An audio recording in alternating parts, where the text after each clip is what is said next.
Hi. நம்ம இன்றைக்கி இந்த வீடியோவில் என்ன பற்றி பார்க்க போகிறோம்னு பார்த்தீங்கன்னா, பேசிக்கான லாஸ் பற்றி நம்ம பார்க்க போகிறோம். ஒரு சின்ன சின்ன விஷயத்தை பற்றி நம்ம பார்க்க போகிறோம். லால எப்படி சொல்லுவாங்க அப்படின்னு சொல்லிட்டு. ஸோ இந்த வீடியோ வந்து நீங்கள் ஸ்கிப் பண்ணாமல் ஃபுல்லாக பாருங்கள், உங்களுக்கு எல்லா டீட்டெயில்ஸுமே தெரியும். ஃபஸ்ட்டு பார்த்தீங்க அப்படின்னா, சட்டம்னா என்ன? சட்டம் அப்படின்னு பார்த்தீங்கன்னா, மக்கள் வந்து எதெல்லாம் செய்யலாம், எதெல்லாம் செய்யக்கூடாதுன்னு சொல்கிறதுக்கு பேர் தான் சட்டம். அதுக்கப்புறம் இப்போ ஒரு சிவில் கேஸை பொறுத்த வரைக்கும் நம்ம ஒரு கேஸ் போடுறவங்கள நம்ம வந்து எப்படி சொல்லுவோம்னு பார்த்தீங்கன்னா, பிளெயின்டிஃப்னு சொல்லுவோம். வாதி. அது வந்து கேஸ் போடுறவங்கள நம்ம அப்படி சொல்லுவோம். அதுக்கப்புறம் அதுக்கு எதிராக மனு போடுறவங்கள வந்து டிஃபெண்டன்ட் அப்படின்னு நம்ம சொல்லுவோம். அதை தான் ஆப்போசிட் பார்ட்டி, அவங்கள தான் வந்து நம்ம டிஃபெண்டன்ட்டுன்னு சொல்லுவோம். இது வந்து சிவில் சைடில் மட்டும்தான் நம்ம சொல்லுவோம். அதுக்கப்புறம் பார்த்தீங்கன்னா, கிரிமினல் சைடில் நம்ம எப்படி சொல்லுவோம் அப்படின்ட்டு நான் உங்களுக்கு சொல்கிறேன்.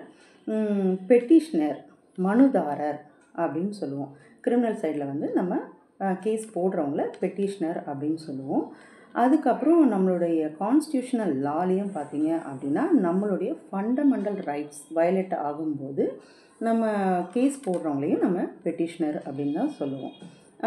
அதுக்கப்புறம் பார்த்தீங்க அப்படின்னா, செக் லீஃப் வந்து பவுன்ஸ் பண்ணுறவங்க, அதாவது செக்கை வந்து பவுன்ஸ் பண்ணுறவங்கள கம்ப்ளைண்ட், அக்யூஸ்ட் அப்படின்னு நம்ம சொல்லுவோம். அதுக்கப்புறம் பார்த்திங்கன்னா, ஆர்டர், ஜட்ஜ்மெண்ட், அதுக்கப்புறம் டிகிரி, இது 3 வந்து நமக்கு இருக்குது. ஆர்டர், ஜட்ஜ்மெண்ட், டிகிரி அப்படின்றத பற்றியும் சொல்கிறேன். அதுக்கப்புறமா வந்து நெக்ஸ்ட்டு பார்த்தீங்க அப்படின்னா, அப்பலண்ட் யார் அப்படின்னு பார்த்தீங்கன்னா, இப்போ லோயர் கோர்ட்டில் வந்து கேஸ் போட்டிருக்காங்க. அங்கே கொடுக்குற டிசிஷன் எனக்கு வந்து சாட்டிஸ்ஃபேக்ஷனாக இல்லை, நான் வந்து ஹையர் கோர்ட்டுக்கு போகிறேன் அப்படின்னு சொல்கிறவங்கள நம்ம அப்பலண்ட்டு சொல்லுவோம். அதுக்கப்புறம் பார்த்திங்கன்னா, அப்பீல் அப்படின்னா என்னென்னா மேல்முறையீடு. இதுக்கு பேர் தான் வந்து அப்பீல்னு சொல்லுவோம்.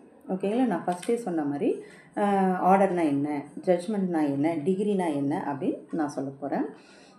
ஃபஸ்ட்டு வந்து ஆர்டர் அப்படின்னா என்ன? உத்தரவு. தமிழில் வந்து இது எப்படி சொல்லுவாங்க அப்படின்னா உத்தரவு. இப்போ ஒரு வழக்கு நடக்கும்போது ஜட்ஜ்மெண்ட்டுக்கு முன்னாடி எத்தனை வாட்டி வேணாலும் நம்ம ஆர்டர்ஸ் கொடுப்பாங்க. அதுக்கு பேர் தான் ஆர்டர்ஸ் அப்படின்னு சொல்லுவாங்க. நடுவில் கேஸ் நடக்கும்போது ஜட்ஜ்மெண்ட்டுக்கு முன்னாடி எத்தனை வாட்டி வேணாலும் நமக்கு ஆர்டர்ஸ் கொடுப்பாங்க. அதுக்கப்புறம் பார்த்திங்கன்னா, ஜட்ஜ்மெண்ட் அப்படின்னா ஃபைனல் டிசிஷன் கொடுக்கறதுக்கு பேர் தான் வந்து ஜட்ஜ்மெண்ட் அப்படின்னு சொல்லிட்டு சொல்லுவாங்க. அதுக்கப்புறம் 3வது பார்த்திங்கன்னா டிகிரின்னு சொல்லுவாங்க. அதாவது ஜட்ஜ்மெண்ட்டுக்கு நெக்ஸ்ட்டு ஸ்டெப்பு தான் வந்து டிகிரி. அதில் தான் வந்து கரெக்டான தீர்ப்பு என்ன அப்படின்னு சொல்லிட்டு முடிவு பண்ணுவாங்க. இப்போ நம்ம ஒரு கேஸ் போட்டிருக்கோம் அப்படின்னா, ஆப்போசிட் பார்ட்டிக்கு என்ன, நமக்கு என்ன அப்படின்றத தெளிவாக அந்த டிகிரியில் தான் வந்து நமக்கு கொடுத்துருப்பாங்க.